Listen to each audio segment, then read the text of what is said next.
बचपन की बात मुझे याद आ रहा है। मुझे कवि का नाम तो याद नहीं आ रहा है, लेकिन मुझे ये वाक्य मेरे दिमाग में लगातार पहुंचता भी रहता है कि एक कवि ने ये कहा कि कविता में जो कुछ है वो दरअसल बचपन ही है। जो जो कुछ हमने बचपन में देखा होता है वही लगातार हमारी कविताओं में आता रहता है। अगर हमने ठीक से बचपन नहीं जिया है तो फिर कविता भी नहीं बन पाएगी। तो आपने आपने कहा भी इस बात को कि आपका जो जीवन है पहाड़ों नदियों और आपने मतलब रावी ब्यास चंद्रभागा और चिनाब तमाम नदियां जो हैं वो आपके आसपास बहती रही और आपने उनका उनका जिक्र भी आपकी कविताओं में मिलता है। आप इसके साथ साथ कविता लिखने के साथ साथ संपादन में भी आप रहे हैं और आपने बहुत सारे कवियों को छापा है। और ये कविता के संकट पे जो आप बात अचानक से आई, तो मैं जानना चाहता हूँ कि अक्सर हम लोग ये सुनते हैं कि कविता पे बहुत गहरा संकट है, कविता को कोई पढ़ नहीं रहा, कोई सुन नहीं रहा है। तो इसको आपका जो अपना निजी अनुभव है, इसको किस तरह से देखते हैं आप? क्योंकि हमारी जो सुनने वाले भी हैं उसमें बड़ी तादाद जो है वो महत्वपूर्ण कवियों की है। और तो इस कविता के संकट पे कुछ प्रकाश डालें। संजीव भाई, अगर कविता पर संकट होता तो मैं यहाँ बैठकर आपसे बातचीत ना कर रहा होता। कविता का एक मैंने पीछे एक पत्रिका हिमतरु है, उसका एक विशेषांक निकालने की कोशिश की थी, और जिसके आवरण के ऊपर मैंने लिख दिया था कि कविता पर कोई संकट नहीं है। जी। ये जो संकट की बात कर रहे हैं, ये संकट नहीं है। ये कविता के साथ जो साजिश हो रही है, साजिश का संकट है। सभी अपने अपने मठों और अपने अपने जो समूह बनाकर उसमें कार्य कर रहे हैं, और ये बहुत एक राजनीति हो रही जो हिंदी साहित्य में, ये वही लोग कह रहे हैं जो संकट है। अदरवाइज अगर आप देखें तो पाठक भी बढ़ रहे हैं, इतनी किताबें छप रही हैं, सभी बिकती भी हैं, और सोशल मीडिया के माध्यम से लोग कविता पढ़ते हैं। बहुत लोग नए कवि उभर कर सामने आ रहे हैं। और अच्छा, संकट की बात कौन करता है? जो कविता को लिख ही नहीं रहा है। अगर एक कविता के ऊपर संकट है तो एक कवि का फर्ज बनता है, एक दायित्व बनता है कि वो कविता के ऊपर आलोचना करे, कविता के ऊपर लिखे। यदि कविता के ऊपर एक कवि नहीं लिखेगा तो कौन लिखेगा? हम किस उम्मीद करें? तो जब हम अपने समकालीनों पर नहीं लिखेंगे, जब हम अपने समकालीनों पर बात नहीं करेंगे, चाहे वो हमारे से आगे की पीढ़ी हो या हमारे से युवा लोग हो, हमारी पीढ़ी हो, हमें सब के ऊपर बराबर बात करनी चाहिए। और अगर हम उन पे बात नहीं करते हैं, उम्मीद लगाए बैठते हैं कि कोई और बात करेगा, तो ये संभव नहीं है। तो मेरा ये मानना है कि कविता के ऊपर जो संकट की बात है, ये बिल्कुल निराधार बात है।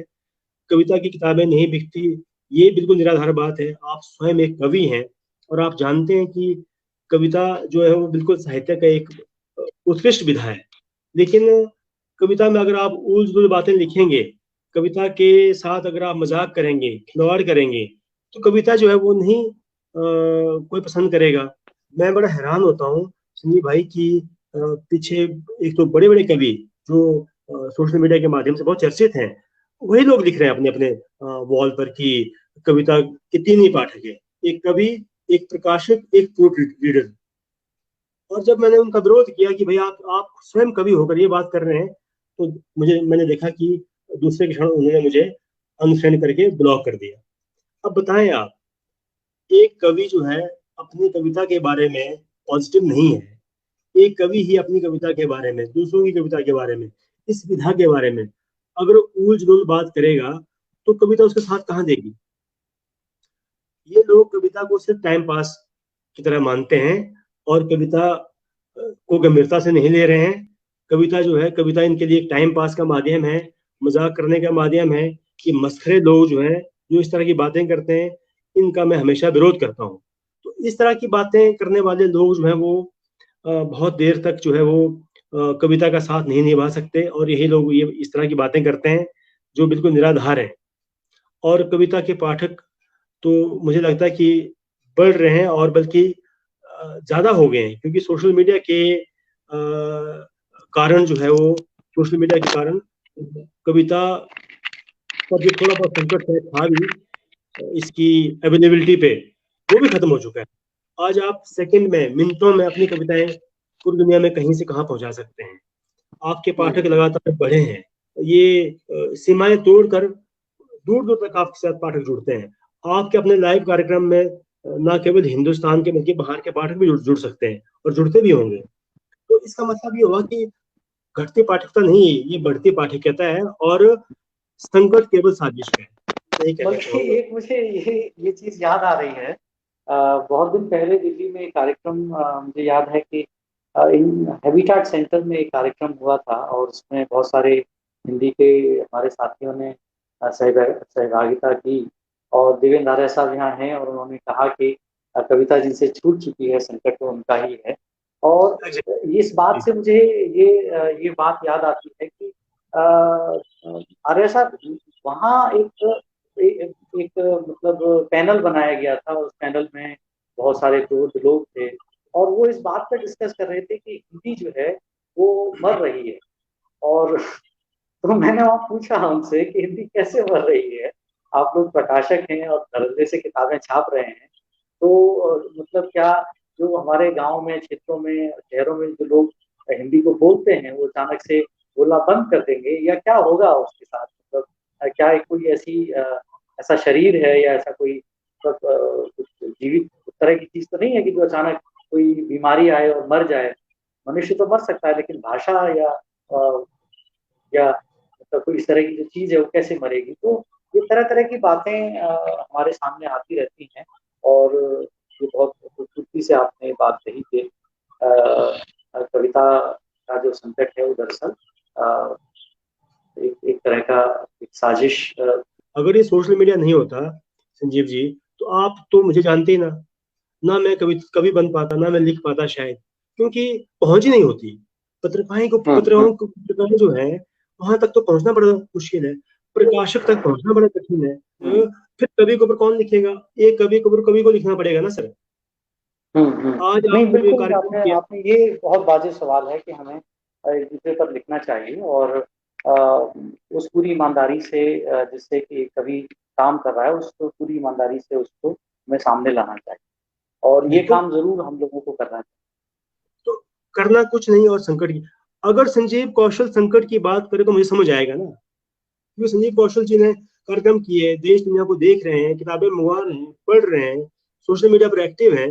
अगर आप संकट की बात करें तो आप तर्क भी देंगे। अब मैं घर बैठकर अगर मान लो मुझे कोई कविता से मतलब नहीं है, अपनी कविता लिख रहा हूँ, किसी कवि के ऊपर मैंने कोई चर्चा नहीं की, किसी कवि का नाम लेकर मैं राजी नहीं हूँ, तो फिर मैं बोलूँ जी बहुत संकट है कविता। तो ये बात को जरा हजम नहीं होती है। जी, जी, जी। बहुत बहुत अच्छा, आपने बहुत बेबाकी से ये बात की और ये ज़रूरी भी है। और लेकिन इस हमारी इस बातचीत में ये बात ज़रूर सामने आई कि हमें अपने उन समकालीन कवियों पर ज़रूर लिखना चाहिए। वो थोड़ा-सा लिखना भी नहीं संजीव जी, मेरा मतलब हाँ, कोई वो नहीं कच्चा कि हो हम सकता है। समीक्षा हुँ। करें या कोई प्रशस्ति पत्र दें, ऐसा नहीं कह रहा हूँ। हाँ, मेरा मतलब प्रशस्ति उनकी पत्र बात नहीं को, बल्कि हाँ, उसको बातों उसको को उसको अंडरलाइन करें उस काम को, उसको फंडामेंट करें, रेखांकित रेखांकित करें, करें। उसको सामने लाएँ। देखिए बिल्कुल। जी, समावर्तन पत्रिका आती है ना सर, एक समावर्तन, जी, उसमें जी, हर जी। अंक में एक वीडियो रेखांकित करते हैं, और हाँ, बिल्कुल। कितने खूबसूरत अंक उसके बाद निकले हैं, शायद 9 या 10 किताबें भी आ गई हैं। तो बिल्कुल, बिल्कुल। ये उस काम को 11 याद रखा 11वीं, जाए। शायद 11 या 12वीं किताब जो है 11 12 जो किताब कि आ गई। की, हाँ, तो वो निरंजन भाई बहुत ही कमाल का वो काम कर रहे हैं। तो आपने तो सही कहा, इस तरह से हमें काम करना चाहिए और ताकि चीज़ें सामने आ सकें। और निरंजन और भाई ने कभी कभी नहीं कहा कि कविता पे संकट है। आप उनसे बात करें, वो बोल जी, सकते हैं कि जी। हाँ जी कविता में संकट है, क्योंकि 11 किताबें आ गई हैं नए कवियों पे, और समावर्तन के हर एक अंक में उन्होंने रेखांकित किया है। अगर वो बोले तो हम कविता लिखना छोड़ देंगे कि वाकई संकट है, हम भी घर बैठते हैं, काहे को करें। नहीं, ठीक बात है कि कविताओं की जो पत्रिकाएँ हैं वो पहले से तादाद उनकी बढ़ गई है, बहुत सारे कवि छप रहे हैं। तो निश्चित रूप से अगर हम किताबों और पत्रिकाओं के हिसाब से ही अगर उसका आकलन करें, तो उससे भी लगता है कि उसका सर्कुलेशन निश्चित रूप से बढ़ा है। ब्लॉग्स तो हैं, कविता की ब्लॉग्स हैं। हाँ, हाँ। हाँ, ब्लॉग्स हैं, दूसरे दूसरे माध्यम भी हैं। मतलब मैं तो प्रिंटेड उसकी मीडियम की बात कर रहा हूँ कि वो उसके उसके हिसाब से भी देखा जा सकता है। तो बहुत अच्छा रहा आपसे बातचीत।